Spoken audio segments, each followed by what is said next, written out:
هەستەوەین بەکۆکردنەوەی کۆمەکی هاوکاری بۆ براکانمان لە ڕۆژئاوای کوردستان چونکە زۆر پێویستیانە بە کۆمەکەکانیش وەکو شیر و شتی منداڵان بەگشتی و ئازوقا و کەلوپەلەکانی کە پێویستیان پێێتی بۆیان دابین دەکەن و داواش لە هاوڵاتیان دەکەین هەموو هاوکارمان بن چونکە ئەرکێکی نیشتیمانیە بکۆکردنەوەی ئەم کەمپینە.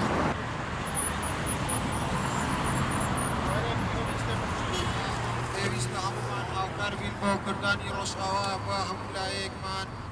ئەگەر بە شتێک کەمیش بێ چەند خەڵک پێویستی پێیە ئێستا بتوانی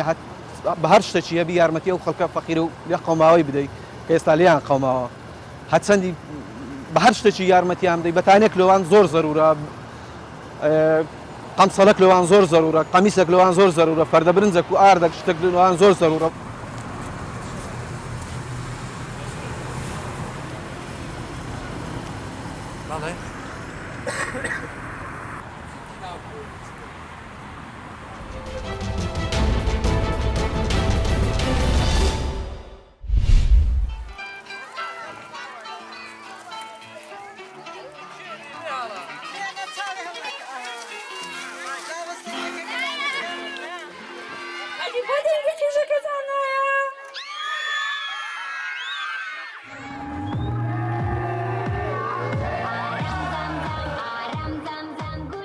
دروستەمە لەگەڵ منداڵان ارتباطمان دەبێ ئەما خۆ بین ئەو بەشە لە زیندگی خۆمان چاو دەکەین هەمومان لە نێو خۆمان کودەکی دەروونمان هەمیشە زیندویە هەمیشە پێمان خۆشە شاد بێت پێ بکەین خۆشیمان هەبێ بەخصوص لە دنیای ئەوڕۆدا بەرنامەی جوراکردن بۆ منداڵان دیتنی پێکەنینیوان دیتنی خۆشیوان ئەو ئەرزشەی بۆ من هەیە ئەو هەدیە گەورەی بۆ من هەیە کە بە هیچ شتێک بە هیچ شێوەیەک ناتوانێت قوربان بکەینەوە.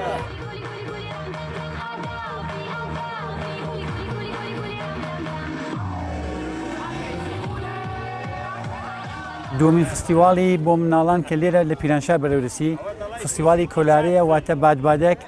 بۆ شادکردن و ئەوەی کە مناڵەکان لە جامعەدا بەهایان پێ بدرێ.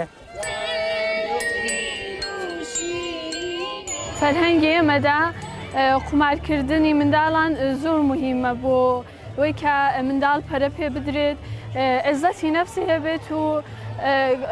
جوان ڕشتێ بکە شخصیەتێکی هەبێت بۆ ئەنێرژی خۆی دەرببڕێت.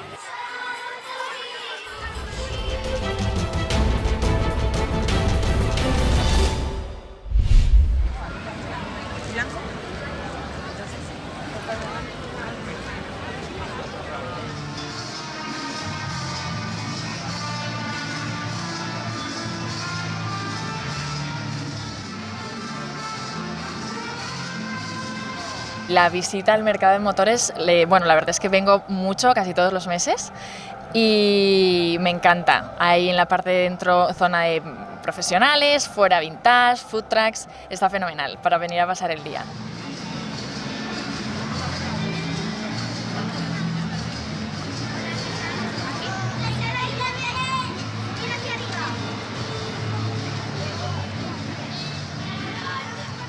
Y bueno, nos gusta venir aquí porque es un espacio cultural que aparte del tema de los trenes, pues luego se junta mucha gente, mitad al aire libre, puedes comer, la verdad que es un ambiente muy bueno aquí en la ciudad de Madrid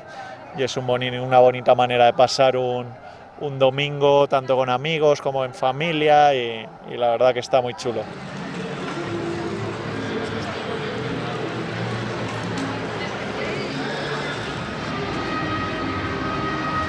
Sí.